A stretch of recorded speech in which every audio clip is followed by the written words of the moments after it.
rapaziada, tudo bem? Meu nome é Daniel, vulgo Bola aí. Vou estar trocando uma ideia com vocês, orientando as questões, né, pertinentes à parte de geografia política, geopolítica, que são mais comuns, né, na prova do Enem. É sempre importante destacar para vocês que, por se tratar de um assunto extremamente atual, é fundamental que vocês também tenham algumas referências, né, de notícias que foram, né, mais destacáveis ao longo desse final do primeiro semestre, começo do segundo semestre aí, certinho? Bom, para facilitar a vida de vocês nessa revisão, eu vou começar tratando com vocês aí sobre o que vem a ser, né, os princípios dessa geopolítica. Então vamos lá. Na realidade, a nossa linha de raciocínio tem que partir da chamada divisão internacional do trabalho. Para quem esqueceu, é simples e prático, né? São as funções que cada país vai exercer na economia global. Ou seja, pela própria imagem que vocês têm ao lado aí, né, vocês podem perceber que os países do hemisfério norte, eles estão representados por uma atividade mais industrial, os países do hemisfério sul, uma atividade mais agrícola, né, produção de matérias-primas. Então, o que a gente vai pensar aí? Que a divisão internacional do trabalho consiste na função econômica que cada país tem na economia mundo. Alguns vão produzir matérias-primas, que a gente passa a chamar isso de commodities, né? O petróleo, o minério de ferro, a soja, né? O etanol, tudo bem? E outros países vão produzir as manufaturas. Esses que produzem as manufaturas, numa leitura mais atual, nós vamos identificar o quê? A tecnologia, o capital, perfeito? Então essa é a relação. Bom, esta relação da divisão internacional do trabalho, ela ilustra muito bem o que é o capitalismo. Então, por isso, também, quando a gente fala em geopolítica, é de suma importância essa correlação entre geografia, por conta de um aspecto de estudar o espaço geográfico, mas eu ter o alinhamento com os fenômenos, os fatores, né, históricos, para entender determinados eventos geopolíticos. E no caso do capitalismo, também é uma rápida leitura para vocês aí, as fases do capitalismo, né? Então a gente pega dessa transição do feudalismo, levando para um capitalismo comercial. Nesse capitalismo comercial, mercantilismo, as relações da divisão internacional do trabalho pautavam-se no quê? Pautavam-se nas metrópoles e suas colônias. Pois bem, no decorrer do tempo, passamos por um capitalismo industrial, devido, obviamente, às revoluções, ou melhor, nesse caso ainda, à primeira revolução industrial, que daqui a pouquinho a gente vai dar uma ênfase maior nela, tá? E posteriormente a presença ainda hoje do chamado capitalismo financeiro, do capitalismo tecnológico. Então, conforme você vai tendo o avanço, a modernização, a evolução do modelo capitalista, defina como você bem entender, não há problema nisso, mas conforme a gente está percebendo essas mudanças, né, no modo capitalista, no modo de produção, haverá uma mudança não na relação divisão internacional do trabalho, mas cuidado na prova do Enem, né? A diferença, a mudança no quê? No conceito. Então, se no passado nós falávamos em metrópole, colônia, Portugal, Brasil, hoje nós tratamos do quê? De países centrais e periféricos. Países centrais, regiões centrais, ou seja, os Estados Unidos e a América Latina, a União Europeia e os países africanos. Tudo bem? Então, nesse primeiro momento, é sempre bom a gente ter essa informação do que é a divisão internacional do trabalho e como é que ela tá postada, né, nos dias de hoje. Beleza? Para nós identificarmos o hoje, nós vamos ter que relembrar algumas coisinhas no que diz respeito à própria ou às próprias revoluções industriais. Mas espera um pouquinho que a gente chega aí. Então, divisão internacional, né, chamada DIT, a nova DIT, né, um novo modelo que se estabelece as relações econômicas. E essa nova DIT, ela se apresenta com um título, né, com um rótulo, usualmente adotado a partir dos anos 90, a globalização, mas vocês têm que lembrar muito bem disso, que o princípio da globalização é, de fato, o próprio modelo capitalista. Perfeito? O termo é novo, o termo é recente, 2 décadas e meias, mas o processo em si já ocorria vamos voltar um pouquinho, desde o início do capitalismo mercantil. Né? Então, quando você tem as grandes navegações, já estão estabelecendo, né, relações de produção de centros e periferia, das metrópoles com suas colônias, perfeito? Então, a globalização de fato, e aí eu vou me estender um pouco mais, não apenas prova do Enem, mas qualquer outro vestibular, né?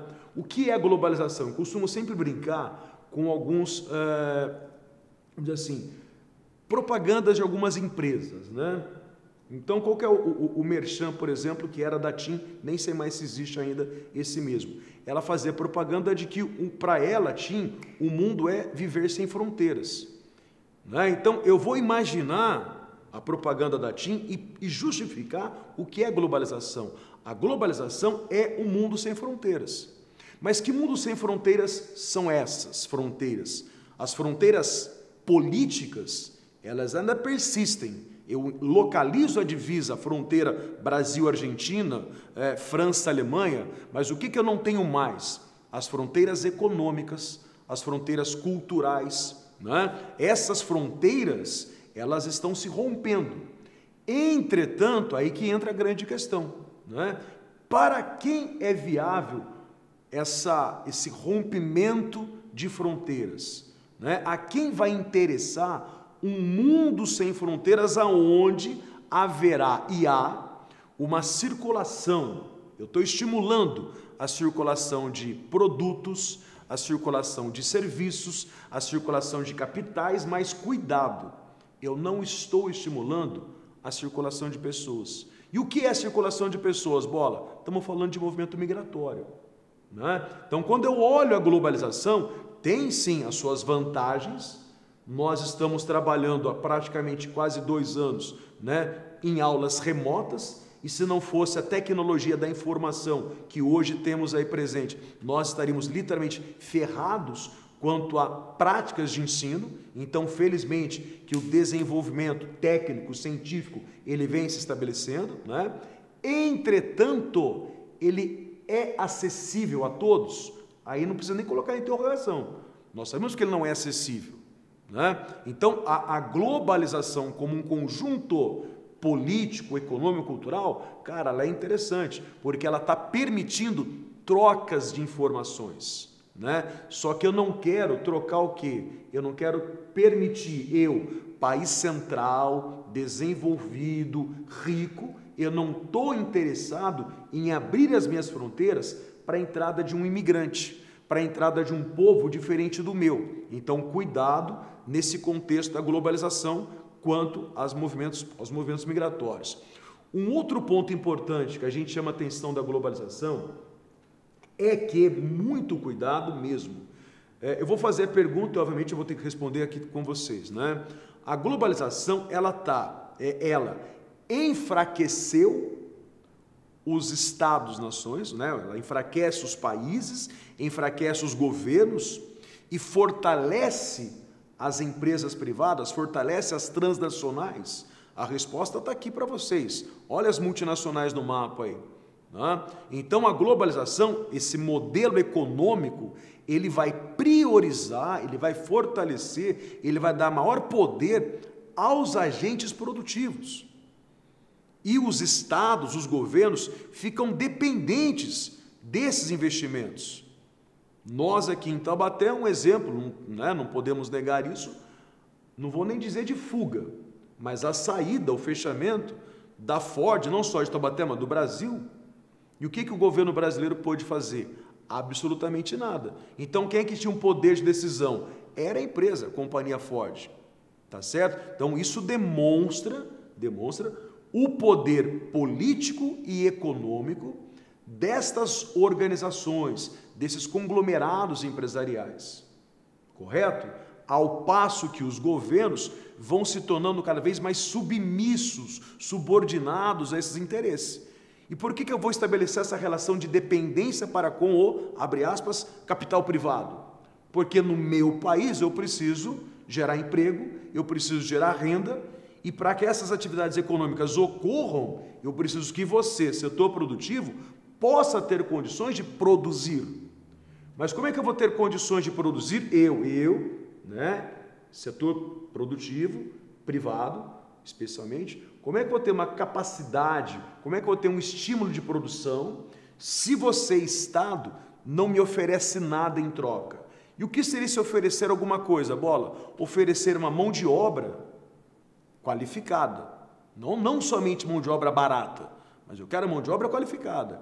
Eu quero ter acesso a um serviço, a uma rede de transporte moderna, eficiente. Nada contra profissão caminhoneiro, mas sem caminhão o Brasil para, ficamos reféns do modelo rodoferroviário. Então, como é que eu vou estabelecer um projeto real de desenvolvimento se num país eu tenho uma concentração, sem decorar valores, de 65% da carga de transporte, no nosso caso, sendo feita pelo transporte rodoviário, que é mais caro, sem pensar no preço do óleo diesel hoje. Perfeito? Então, eu preciso criar, Estado, criar atrativos para trazer o investimento privado, né? Então, vai ser na política de transporte, na política energética. Cuidado, são dois temas fundamentais quando você estuda custo de país, custo de produção, beleza? Além da questão tributária. Tá? Como nós estamos focando aqui a revisãozinha no contexto geopolítico, eu não vou fazer algo específico à questão brasileira, tá bem? Mas uso o Brasil como referência nesse contexto, certinho? Dê uma olhada, né? Verifica como é que estão as nossas condições de custo Brasil, o que dificulta, o que não dificulta a manutenção de empresas, de empregos e renda no nosso país. Beleza? Bom, então, quanto à questão que é globalização, fique atento a isso, né? A capacidade do setor produtivo, seja ele agrícola, industrial, comercial, tecnológico, telecomunicações, de integrar, né, as inúmeras comunidades, civilizações aí. Beleza? Bom, vamos caminhando. Acontece que esta globalização, no seu auge, né, nós podemos estabelecer que ela viabilizou, ela contribuiu para um novo processo da Revolução Industrial, que nós definimos como uma revolução, o Milton Santos coloca isso aí muito bem no seu livro, né? O meio técnico, o ambiente, né?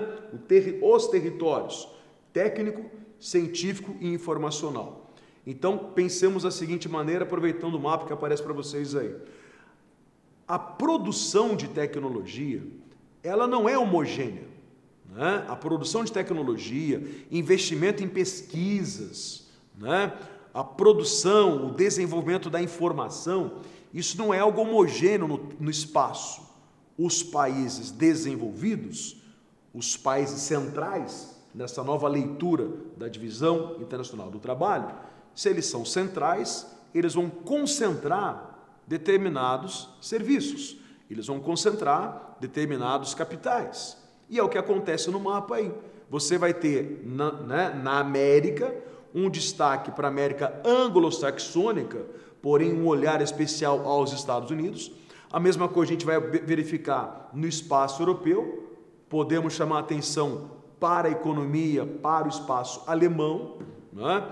E já na Ásia, uma certa, não é dificuldade, mas é uma tensão. Nós falamos muito em China, mas ainda, enquanto referência de centro, né, nós vamos identificar o Japão.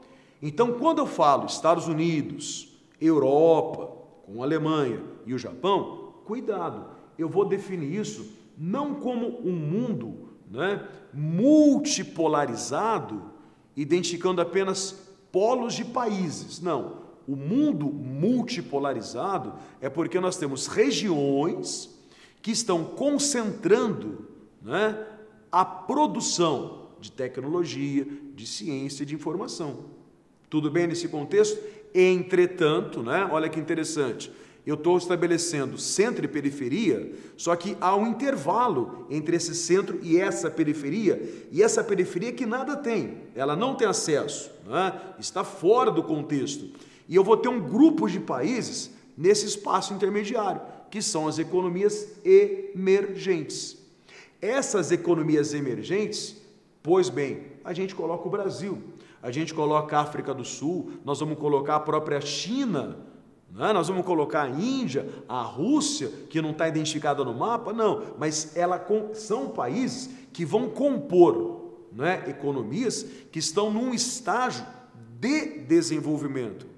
Economia, não estou falando em condições sociais, né? Porque quando nós identificarmos um processo de evolução, indicadores, tá? De rendimento, de performance, de produtividade, de qualidade econômica e social, pô, aí eu falo, esse país é um país desenvolvido. É o que aconteceu há um tempo com Singapura, é o que aconteceu há um tempo com a Coreia do Sul. Né? Já são países identificados por vários organismos, inclusive a própria OCDE, Organização de Cooperação e Desenvolvimento Econômico, como economias desenvolvidas. Então, eles entraram no processo de transição lá nos anos 70, os chamados tigres asiáticos, né? Recebendo investimento estrangeiro, né? Especialmente ali Japão, Estados Unidos, e no decorrer dos anos 70 até aí meados de 2000, 2010, elevaram-se os seus padrões de vida. Perfeito? Entretanto, outros países que também tiveram um processo de industrialização tardia, por que tardia? Pós-Segunda Guerra Mundial, portanto, eles já estão mais atrasados, mas têm indústria, leia-se Brasil, ainda não conseguiram, de fato, atingir essa maturidade econômica, né? Por algumas razões ou N razões. No nosso caso brasileiro, para ilustrar com mais facilidade para vocês, nós temos ainda uma grande dependência do setor primário. Podemos até agradecer, ficar feliz da vida, que o agronegócio, que a agricultura familiar, que a mineração, né, vem produzindo, se eu comparar com a queda da produção industrial. Beleza? Já do outro lado do planeta, você olha a China, em que está tendo cada vez mais um estímulo, um aumento da sua produção industrial. Então, há um fortalecimento na China ao setor secundário, enquanto no Brasil, por mais que nós tenhamos um importante setor secundário, a indústria, o que está alimentando, sustentando mais a nossa economia nos últimos anos é o setor primário ali, né? Com destaque para o agronegócio. Então, só para que vocês possam entender as razões dessas diferenças de cores, né, da distribuição irregular da tecnologia. É uma coisa complicada, no sentido da palavra assim, complicada de tristeza, porque nós não estamos tendo os investimentos devidos. Porque países que não investem em tecnologia, eles se tornam cada vez mais dependentes dessa tecnologia. Pô, então é uma coisa complicada, porque nós vamos continuar, nós, países africanos, vários países da Ásia Meridional, vamos continuar sendo o quê? Produtores e exportadores de commodities e vamos trazer tecnologia. Então os caras vêm aqui, nós exploramos o minério de ferro, exploramos a bauxita, exploramos a soja, exploramos o algodão, e dali um mês eu estou comprando aço, eu estou comprando alumínio, eu estou comprando computador, estou comprando calçado que vem de outras economias. Então, alguma coisa errada tem, né? Será que nós não temos competência, nós e outras economias emergentes, de romper com esse processo, com esse modelo, e também nos tornarmos um território, uma economia central? Né? Porque condições, matérias-primas, não só recurso natural, mas também população, mão de obra, nós temos. Ocorre que há uma falta ou uma redução, desculpa dizer, mas nos últimos anos, radical, no corte de verbas para o setor de pesquisa e tecnologia. Né? Você não pode, por exemplo, se dar ao luxo de cortar pesquisa de pesquisadores, de cientistas, que estão avaliando mudanças climáticas, por exemplo. Né? O cara ficar sem 3, 4, 5 meses de salário. Nem na China e na Índia isso está acontecendo. Né? Então, fundamental aí. que acontece aqui? Eu coloquei no cantinho para vocês essa pequena reflexão sobre a globalização, né? Ela vende a ideia de uma integração, de uma interação, mas ao mesmo tempo nem todos vão participar desse banquete. A globalização, ela é muito mais. Eu vou estar perguntando, mas essa eu não vou responder. Vou deixar para vocês. A globalização, ela se tornou e ainda se mantém um processo de maior interação ou de exclusão, né? Quem está interagindo? Quem está participando? Quem está ficando fora? Né? Então, pensem um pouco nesse contexto, tá? Pois bem, se a globalização, definida pelos economistas nos anos 90 como um processo moderno da Revolução Industrial, da terceira Revolução Industrial, né? A gente tem que então fazer um breve levantamento de quais foram essas etapas ou processos que vivenciaram, que desenvolveram ou ocorreram as revoluções industriais. Então fiz um breve, né, levantamentinho para vocês aqui, da primeira para a segunda, segunda para a terceira, terceira para a quarta. Vestibulando não pode vacilar e perceber que nós hoje estamos vivendo a Revolução 4.0, a indústria 4.0, tudo é 4.0. Você olha a propaganda da agricultura, agricultura 4.0. Você vai ver não sei o que, é 4.0. O que é esse 4.0? Eles estão demonstrando, né, que os meios ou modos de produção estão passando constantemente por maior modernização. Não é à toa que em breve nós, brasileiros, faremos parte, né, da malha de telecomunicação do 5G. Atrasado, mas vamos fazer parte. Então, se eu estou falando do 5G que está batendo a nossa porta, significa que o setor produtivo, agricultura, indústria, mineração, transporte, telecomunicação, também vem promovendo modernidades, né? E aí, então, só rapidamente, enquanto a primeira Revolução Industrial tinha como foco, né, o desenvolvimento, o surgimento da máquina a vapor, depois você vem com o desenvolvimento da eletricidade, olha a importância das usinas hidrelétricas, né? Das termoelétricas, que é um problema sério também, usinas termoelétricas aí com carvão mineral, com gás natural, com óleo diesel, né? Combustíveis fósseis, problemas ambientais aí rolando. Aí você chega na terceira Revolução Industrial, onde o setor computacional é o que vai determinar a regra do jogo. Só que agora nós já estamos avançando para uma novo modelo de produção que vai abranger o quê? A questão da inteligência,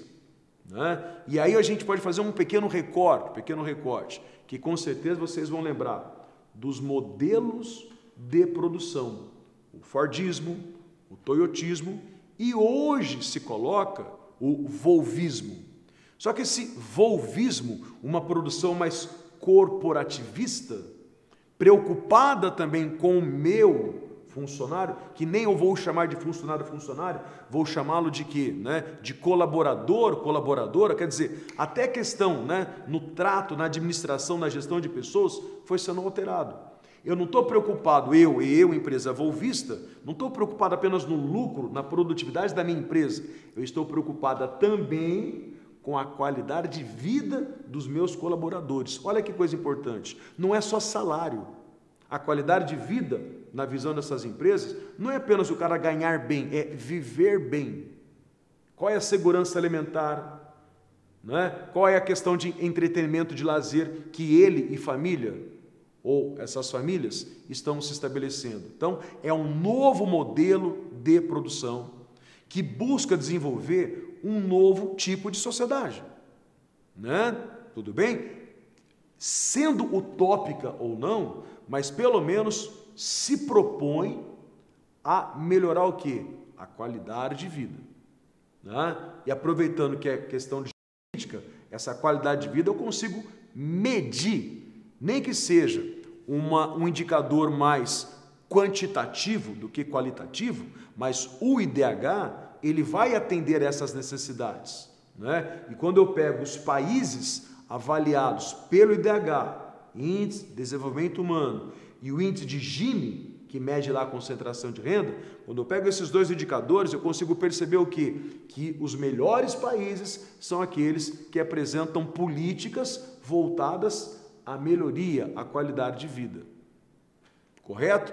Então, tome cuidado nesse contexto aí. Bacana? Bom, seguindo aqui, vamos lá, né? Eu havia comentado com vocês, eu fui tentando, né? Eu tentei criar uma linha de raciocínio para que a gente possa estar identificando de maneira rápida os principais pontos aqui, tá? Então, se eu fiz o levantamento, eu iniciei trabalhando a questão da divisão internacional do trabalho, que vai resultar em países pobres e países ricos, significa que haverá uma tendência natural de populações migrarem em busca de melhores condições de vida.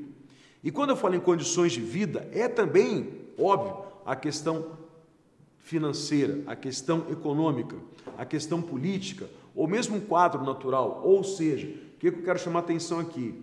Você pode pensar, qualquer vestibular, tá? Não só Enem.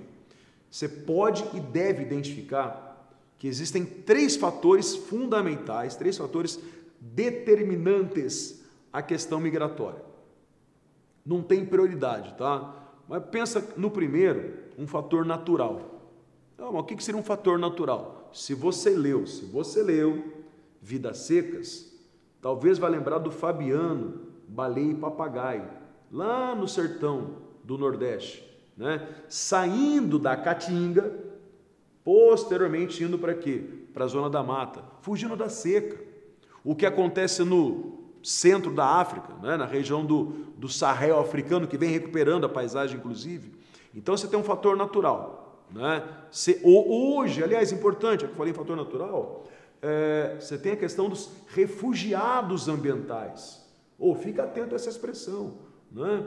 Porque, por mais que exista uma parcela da sociedade, brincadeira aqui, não pensante, que acha que não tem mudanças climáticas, né? Refugiado ambiental é uma galera que está perdendo suas casas, seus territórios, porque está tendo aumento do nível dos oceanos, porque a calha do rio, que eles moravam ali perto, né? O rio subiu o seu nível, tá bem? Então, cuidado com essa questãozinha rápida aí, que eu lembrei há pouco, de trabalhar a questão desses novos refugiados, né? Os refugiados ambientais. Mas então vamos lá, você tem a questão natural, você tem uma questão de ordem política. Quando a gente fala que o movimento migratório se deu por questão política, não é a questão política ideológica, partidária. Você é vermelho, ele é amarelo, o outro é azul. Não é por conta disso. É também por questões étnico-religiosas. Um exemplo que eu vou colocar hoje aqui para vocês, a questão palestina. Os judeus, os muçulmanos, os cristãos. Então, ali você tem uma questão étnica, os povos de origem hebraica, né? Os judeus, os hebreus, e os árabes muçulmanos. Então, mistura-se a etnia e a religião. E por conta de conflitos, uma parcela vai migrar. Questão, a guerra civil na Síria. Continente africano hoje, 54 países da África, eu vou estudar qual para identificar um conflito, uma guerra civil? É difícil, porque praticamente todos os 54 países africanos vivem uma guerra, um conflito, uma convulsão social, maior ou menor escala. A independência do Sudão do Sul, em relação ao Sudão, estou citando isso como um exemplo, porque Sudão do Sul é o mais jovem país da África, né? E aí você tem um conflito religioso, os cristãos ao sul com os muçulmanos ao norte. Só que no sul você tem uma reserva de petróleo. Então eu vou me separar, não apenas, por um contexto religioso, étnico, mas também por uma questão, né, de ordem econômica financeira, natural. Então, voltemos. O quadro natural, o quadro político, e o quadro econômico, que, a bem da verdade, acaba sendo, se não o principal, mas ele contribui para outros fatores, natural e político, né? Então, as condições econômicas em que nós aqui no Brasil, recebemos uma quantidade significativa de venezuelanos. Ah, bola, tem os haitianos, também tem os haitianos, mas nos últimos 3 anos, o fluxo maior foram dos venezuelanos. Aí eu saio da fronteira brasileira, vou olhar os Estados Unidos, fronteira com o México, cuidado, né? Até pouco tempo atrás, o maior número de imigrantes ilegais que adentravam em território estadunidense eram os mexicanos, de fato. Hoje não mais. Hoje nós vamos falar em centro-americanos, né? Famílias, pessoas que estão saindo da Guatemala, estão saindo da Nicarágua, de El Salvador, por conta do quê? De fome, miséria e guerra civil. E aí tem um grande problema, né? Que problema é esse? Vocês têm que lembrar um pouquinho da proposta do ex-presidente dos Estados Unidos, o Trump, que, enquanto campanha e posteriormente presidente eleito, ele força, né, a construção de um muro na fronteira com o México. Só que, indivíduo sábio, né, para alguns ali, ele está construindo um muro com dinheiro do México, não dos Estados Unidos. Esperto, né? Isso aí foi paralisado, essas obras foram paralisadas. Mas ainda hoje, com o Biden, o que os Estados Unidos têm? Eles não estão apenas focando a fiscalização de fronteira junto ao México, não. Hoje, um investimento dos Estados Unidos ocorre na segurança pública do México. As forças militares mexicanas, tá, estão hoje monitorando a fronteira sul do México para conter o avanço de centro-americanos no seu país, naturalmente no México, mas principalmente o objetivo central é evitar que esses caras adentrem nos Estados Unidos. E é bem recente, né? Nós tivemos aí questões de 2, 3 semanas, inúmeras notícias, inclusive de famílias brasileiras, tentando adentrar nos Estados Unidos de forma clandestina. Só que eu vou colocar uma pergunta para vocês aí, mais uma, né? Quem é esse brasileiro, essa família brasileira, que está chegando na fronteira tentando entrar nos Estados Unidos? É o andarilho que está aqui em Taubaté, perdido aí, mexendo em lata de lixo? Não, nós estamos falando em classe média. E às vezes classe média alta, que vai ter grana, primeiro, para pagar uma passagem. Só lembrando que hoje o dólar está fechando a 5,75, então o cara tem que ter muita grana, né? Imagina, tá bom? Só, não é crítica não, só para dar um alento, tá? Então o cara vai ter que bancar a grana até o México, bancar o período de estadia, né? Que ele não sabe se vai demorar 1, 2, 10 dias ou 15 dias para tentar atravessar a fronteira. E mais um detalhe, vai ter que pagar o coiote. Bola, quem é o coiote? Coiotes são as pessoas responsáveis que eu vou pagar para me ajudar a atravessar a fronteira. Então, inclusive, parte desses trabalhadores denominados coiotes, isso virou profissão no México. Virou profissão de risco, mas mais risco para quem está se submetendo a essa condição de adentrar de forma clandestina. Bom, então, feito e falado isso, critérios, fatores que contribuem para a migração, repetindo, natural, econômico e político, tá? E aí no mapa que aparece para vocês aí, é um mapa resumo dos vários mapas que a gente tem, né? Você vai lá no Google, coloca qualquer palavra-chave, vai aparecer um monte de informação. Mas foi um dos mapas mais legais que eu achei como resumo de uma informação, que dá a entender, pelo menos é isso que eu quero que vocês percebam, que a Europa foi, por séculos, um importante centro dispersor de população. Vamos colonizar, vamos explorar a América, a África, a Oceania e tudo mais, né? Então houve uma expansão da política, da economia, de grupos, né, de determinados países, à época metrópoles europeias, né, ampliando as suas relações econômicas. Pois bem, Depois da Segunda Guerra Mundial, o que se verifica, especialmente na Europa Ocidental, né? Em razão da sua recuperação econômica, cuidado, eu estou falando aí do plano Marshall, eu estou falando da criação do mercado comum europeu, né, que hoje a gente chama de União Europeia. Então, pós Segunda Guerra Mundial, a Europa se torna centro de atração. Eu não quero mais sair da Europa. Não, agora eu vou ficar porque a coisa está melhorando. E quem está fora quer ir para a Europa. Por quê? Porque o crescimento, o desenvolvimento está acima da média global. E quando eu saio do pós-Segunda Guerra Mundial e adentro no século XXI, isso fica mais evidente, né? Ô Bola, mas por que mais evidente? A gente pode voltar para o início da aula. Olha a globalização vendendo as imagens de uma família linda, perfeita, sorridente no café da manhã, com papai, mamãe empregada e filhinhos nas escolas. Eu estou vendendo a ideia da qualidade de vida. E eu aqui na Síria, né, vivendo sobre bombardeio diuturnamente. Eu vou pegar minhas coisas e tentar me aventurar na Europa. Tá certo? Então, essa questão também deve ser abordada, que eu comentei há pouco, da relação globalização, movimento migratório. Bacana? Bom, e aí, o que a gente pode perceber, né? Eu falei das causas, natural, política e econômica. Agora, consequências. Quando você vai, e aí eu vou fugir um pouco, não só a prova do Enem, vai que, né?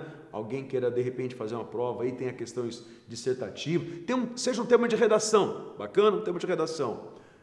Consequências da migração, das migrações.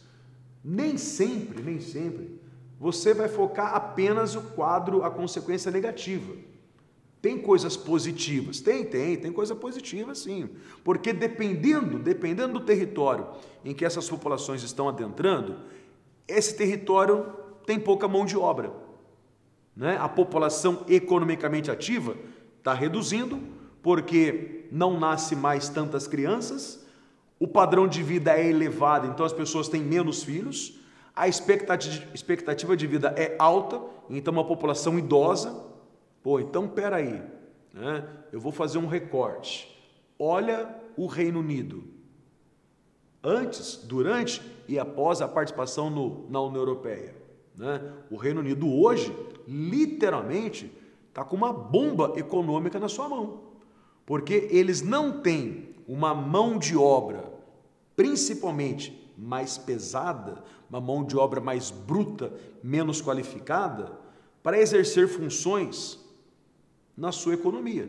Está faltando motorista de caminhão, marceneiro, padeiro, garçom, né? Gari. Quem fazia isso? O imigrante. A saída do Reino Unido, né, da União Europeia, isso causou um impacto na política de imigrante no país. Vários tiveram que ir embora. E hoje a Inglaterra, especialmente, né, no conjunto do Reino Unido, mas a Inglaterra é que está sendo mais penalizada, que falta essa mão de obra, tá bem? Então, uma das vantagens nesse processo de imigração é que eu estou recebendo um contingente de trabalhadores.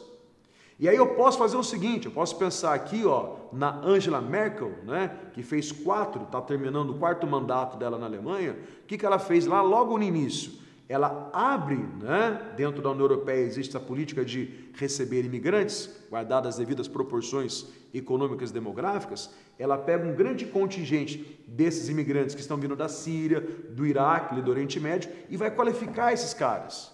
Vai qualificar essa mão de obra em funções que tinham falta na economia alemã. Olha a estratégia. Não estou dizendo que ela é bonzinha ou ruim, mas tem uma visão estratégica de aproveitar esse potencial, aproveitar essa matéria-prima, abre aspas, para desenvolvimento e manutenção de uma economia. Fez tão bem e deu tão certo que a Alemanha continua sendo a principal economia do espaço europeu, tá? Bom, isso é um lado. A gente pode então associar aqui essas características demográficas e econômicas. Mais pessoas vai aumentar o quê? População economicamente ativa, tá? Bom, um outro fato que aí eu vou tentar trazer mais para a nossa situação brasileira, que eu acho que fica mais evidente isso, né? a questão de você receber pessoas diferentes da sua cultura. Pô, isso é algo legal. Por que mais legal, Bola? Cara, diversidade cultural, né? Isso é riqueza cultural. Eu tenho que valorizar e respeitar. Independente se o cara está vindo da África subsaariana, se está vindo da Palestina ou se está vindo, né, do Tibete. São grupos distintos que vão buscar manter aqui no país as suas tradições, os seus costumes, os seus hábitos. Não tem o certo e o errado. Não tem a cultura feia, a cultura bonita. O que tem é a cultura. E quando se fala em cultura, principalmente prova Enem, que cobra mais essa, vamos dizer assim, essa interpretação por parte de vocês, há uma necessidade muito rápida, urgente, né, de nós não apenas debatermos sobre respeito às diferenças, mas de fato não é ficar no debate, é incorporar esses novos valores à sociedade, né? Isso é uma coisa muito preocupante no meu olhar, porque imagina, eu saio na rua com a camiseta de Jesus Cristo, né, sem demonstrar qualquer propaganda a uma igreja, seja A, seja B, e tomar porrada de um ateu.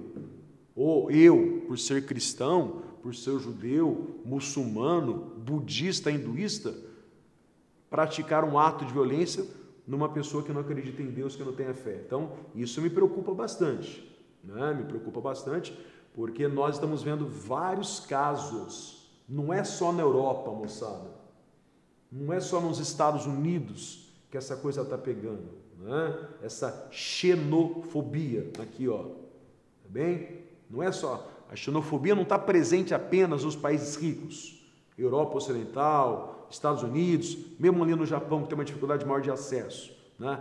É um problema que vem sendo enfrentado em vários países e, infelizmente, o nosso país está fazendo parte disso, né? Uma notícia triste aí, porque uma palavrinha de ordem, vou entrar um pouco talvez num contexto aí de redação, mas há uma necessidade de resgatarmos o valor da tolerância, né? A expansão desse sentimento de intolerância está nos levando a um caos social, econômico, político, né? Então, uma coisa puxa a outra. Se eu tenho uma dificuldade nas manutenções da sociedade, da política, como é que eu vou conseguir atrair investimentos para a retomada de um crescimento econômico? Tá bem? Então, acho que, pegando esse gancho dos movimentos migratórios, muito cuidado, não só para a geografia, para a história, né, para a redação. Eu acho que vale a pena também chamar bem a atenção nessa questão de nós, não só você, de nós todos, né? Combatemos racismo, preconceito, intolerância, é uma bandeira que tem que ser carregada 24 horas, né? Não pode deixar esses caras vencer, não. Tudo bem? Bom, e aí, meio que levando para o final da nossa pauta aí, que na verdade é mais para dar uma luz, uns sinais assim, o que vocês podem ou não estar encontrando em relação a questões vestibulares. Vamos pensar em alguns conflitos, né? Conflitos geopolíticos.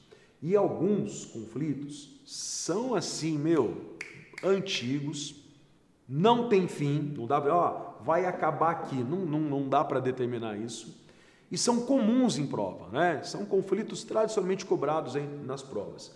Então, o primeiro deles, que eu separei para vocês, pensando no Oriente Médio, é a questão Israel-Palestina, tá? Nossa, eu nunca consegui aprender isso, que dificuldade que eu tenho, Então, de maneira muito rápida, e olhando o mapa, olha o mapa, né? Provas, tem mapa, tem texto, tem gráficos.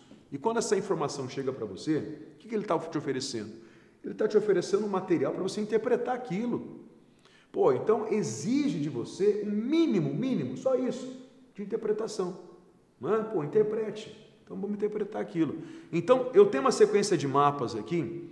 O mapa, né, que está lá, partilha da Palestina, seria a ideia da ONU, que não deu certo. Por quê? Porque em 47 a ONU propôs a criação de dois países, de dois estados.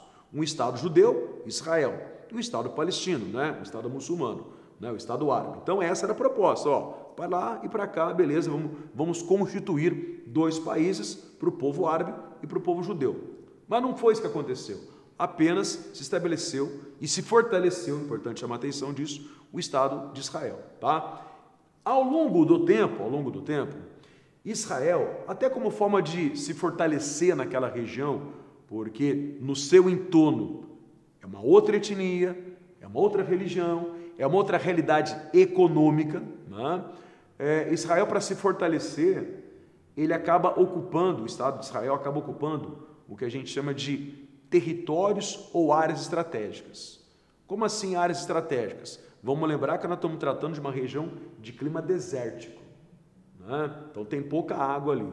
Então Israel vai ocupar terras nas colinas de Golã, na Cisjordânia, colinas de Golã, Cisjordânia, onde nasce e corre o Rio Jordão.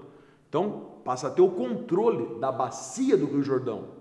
Vai ocupar terras na faixa de Gaza, lá na saída do Mediterrâneo. Faixa de Gaza, o que é a faixa de Gaza? É um pedacinho da Dutra, pensa assim, tá? Taubaté, São José dos Campos, beleza? De comprimento, um pouquinho de largura ali, uns 30 quilômetros de largura. Mas é uma faixa, literalmente um pedacinho, que tem aquífero, então tem água debaixo do solo, beleza? E tem a Península do Sinai. Península do Sinai, Mar Mediterrâneo, Mar Vermelho. O que eu vou ter ali? O Canal de Suez. Passagem de navios petroleiros, que vem lá do Oriente Médio, do Golfo Pérsico. Então Israel ocupa essas 4 regiões, da Síria, do Egito, da Jordânia, além das próprias áreas palestinas, né, em 67, e ali se mantém, Então, nessa revisão, eu acho interessante bater nessa tecla, que a chamada Guerra dos 6 Dias, né, essa guerra ocorreu em 67, quando Israel então ocupa essas áreas, tá? A partir de 67, configura-se não apenas a expansão física territorial de Israel, mas também o seu fortalecimento. E ao longo do tempo, de 67 até agora, ao longo do tempo, N tentativas de acordos. Algumas deram certo, outras não, né? Então, um acordo que deu certo, em 79, um acordo chamado Camp David. Israel devolve a Península do Sinai para o Egito. Mas um acordo que não deu certo, o acordo Gaza-Jericó, que a gente chama de Acordo de Oslo, assinado lá em 93, quando os dois estados, né, os dois governos representando Israel e os grupos palestinos, vão assinar um documento reconhecendo a reciprocidade. Você tem direito e você também. Jerusalém, nós vamos, né, tentar gerenciar de maneira conjunta, bacana. Esse projeto de acordo, ele não se manteve, porque um dos lados mais tarde, mais extremista, não vai aceitar mudanças nessas normas, tá? Que foi em 2000 a retomada da chamada intifada, tá certo? Então o que acontece? Essa região é uma região problema, mas para vocês, vou chamar a atenção de um fato aqui, olhar o reloginho, dá tempo, tá? Que fato é esse? 2 regiões importantes, Cisjordânia e faixa de Gaza. A faixa de Gaza, ela é governada pelo Hamas, e a Cisjordânia governada pelo Fatah. Então são dois grupos muçulmanos, palestinos, mas são opositores. Mas esses 2 grupos, Fatah, na Cisjordânia, e Hamas, na faixa de Gaza, eles disputam o quê? O que a gente chama de autoridade nacional palestina. Eles disputam poder político entre a população palestina. Tá? O que eles têm em comum? Tanto um quanto o outro defendem abertamente a necessidade do reconhecimento e soberania do território palestino. Eles querem uma pátria. Eles querem ter um país chamado Palestina, como acontece com uma população um pouco acima aí, né, ao norte, que é o Kurdistão, né? Só fazer um paralelo também aí, teve uma questão não tão recente, então vale chamar a atenção que os povos curdos assim como os palestinos buscam o reconhecimento e autonomia dos seus territórios. Os curdos, Kurdistão, e os palestinos, obviamente, a Palestina. Tá? Então, esse é o primeiro ponto aí do Oriente Médio. O segundo ponto do Oriente Médio, que eu acho que ainda está em pauta, é a questão da guerra civil na Síria, né? Só que essa guerra civil na Síria é mais fácil do que você imagina. A guerra civil na Síria tem as suas origens no que a gente chamou de Primavera Árabe, né? Ou para eles, povos árabes, muçulmanos, Revolução de Jasmim, né? Essa Revolução de Jasmim, essa Primavera Árabe, ela teve início lá, mas foi muito tempo, dezembro de 2010, lá na Tunísia, quando o jovenzinho colocou fogo no próprio corpo, não sei se vocês lembram dessa história, né? Porque a polícia prendeu o carrinho de lanche dele, ele não tinha licença para vender, e o carrinho era fonte de renda da família. Colocou fogo no corpo, morreu, óbvio, né? Só que isso resultou numa comoção de outros jovens na mesma condição. Um governo totalitário, um país pobre, jovens sem perspectiva. Ah, meu amigão, vamos nos reunir, vamos para a rua. Vamos para a rua colocar fogo em tudo. Então surge na Tunísia esse movimento que depois vai se desencadear em outros países árabes, né? Por isso que à época essa Revolução de Jasmim, Primavera Árabe, foi também chamada de Revolução 2.0, porque Twitter, Facebook, Instagram, né? Os caras começaram a divulgar esse processo que estava ocorrendo na Tunísia e posteriormente vai se expandir para países do norte africano, bem como do Oriente Médio. E no caso da Síria, foi o que aconteceu. Uma ditadura, né, onde ainda hoje é o Bashar al-Assad, o nome não precisa ficar preocupado, mas a família Assad, na Síria, ela governa praticamente desde 1960. Então, desde 63 que a família vem se mantendo no poder. Tá bem? E o que é essa guerra civil na Síria? Eu tenho na Síria alguns grupos que apoiam a ditadura do Bashar Assad, um grupo que é contrário à ditadura do Bashar Assad. E quem apoia o Bashar Assad tem, por sua vez, um apoio político da Rússia. E quem não apoia o Bashar Assad tem um apoio político dos Estados Unidos. Então, indiretamente, nessa guerra civil, nesse território sírio, eu tenho a presença, né, da Rússia e dos Estados Unidos. Só que aí tem mais outros grupinhos. Eu tenho um grupo minoritário, que são os curdos, coitados, estão ali perdidos no meio dessa confusão, e surgiu, por conta dessa instabilidade política do país, né, pró-Rússia, pró-Estados Unidos e ferra com o curdo, surgiu o quê? Uma facilidade para um grupo terrorista nascer ali, que é o Estado Islâmico, que há pouco tempo atrás achava-se, olha, acabou o Estado Islâmico. Amigão, célula terrorista você não acaba. Você mata, elimina, prende, liderança, mas o movimento ele continua, né? Olha o Afeganistão, o maior exemplo disso, tá? Então a guerra civil na Síria envolve 4 grupos distintos.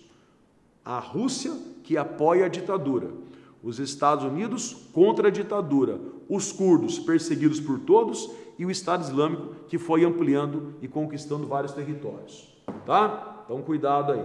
Bola, vai ter fim isso? Interrogação, ninguém sabe. Ah, só uma coisinha rapidinha que estava me esquecendo, uma coisa interessante, os Estados Unidos e a Rússia vão se unir nessa guerra, num dado momento, para combater o Estado Islâmico, né? Coisa interessante aí, vamos nos unir para eliminar o nosso inimigo em comum. E para finalizar esse papo aqui, ó, que eu quero chamar a atenção também, porque é muita coisa, mas eu fui, né? O que é mais, o que é menos importante? 2 situações distintas, mas ainda na Ásia. Cuidado, a disputa da Caxemira. O que é a Caxemira? A Caxemira é uma região que fica na fronteira com 3 países, Paquistão, Índia e China. Só que o problema maior e a preocupação maior se dá na região do Paquistão com a Índia. Por quê? Porque a Índia ocupa o território paquistanês desde 47. Paquistão é muçulmano, Índia, hinduísmo.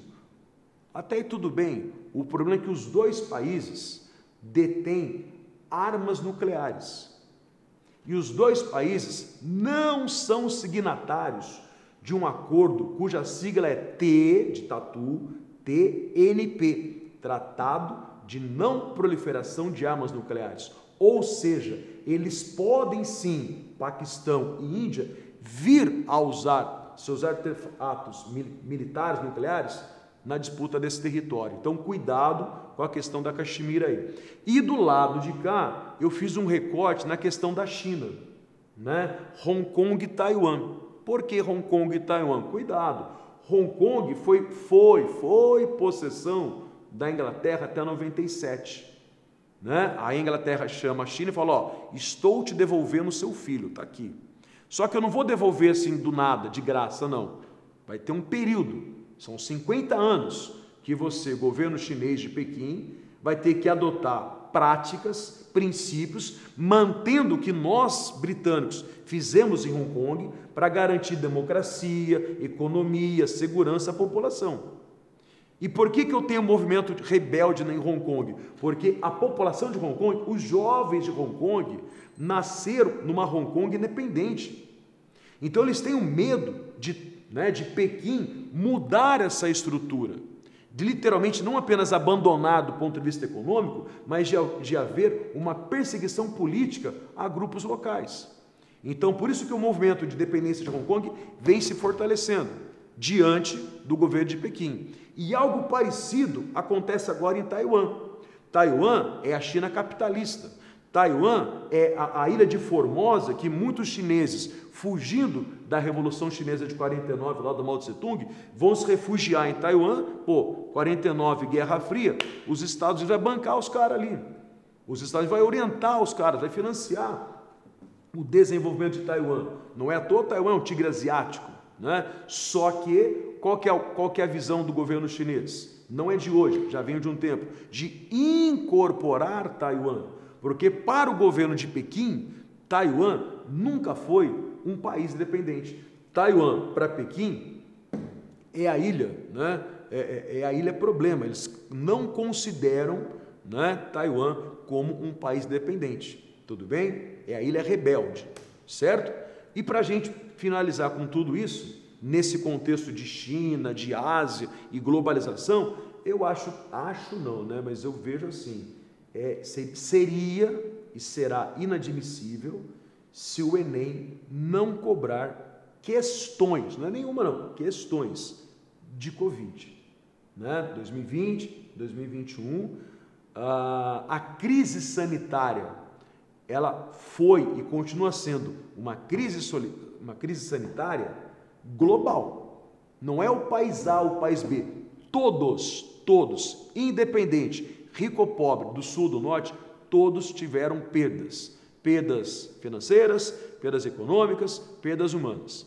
Né? Então isso chama novamente a atenção para uma necessidade urgente de organismos supranacionais, tipo a própria OMS, Organização Mundial da Saúde, entre outras, a FAO, que é de Agricultura e Alimentação, de reverem os seus princípios para, de fato, promoverem melhoria das condições de vida. Principalmente porque o Covid, o que ela demonstrou? Quem é pobre se ferrou mais. Quase que eu falei um palavrão aqui, desculpa. Tá? Então, tomem esse devido cuidado. Qualquer dúvida, qualquer curiosidade, por favor, né, podem entrar em contato aí com a galera do cursinho e a gente retorna para vocês, né, para ajudá-los. Valeu? Muito obrigado, boa sorte. Espero encontrar vocês mais uma vez aí. Valeu, brigadão. Tchau, tchau. Boa prova.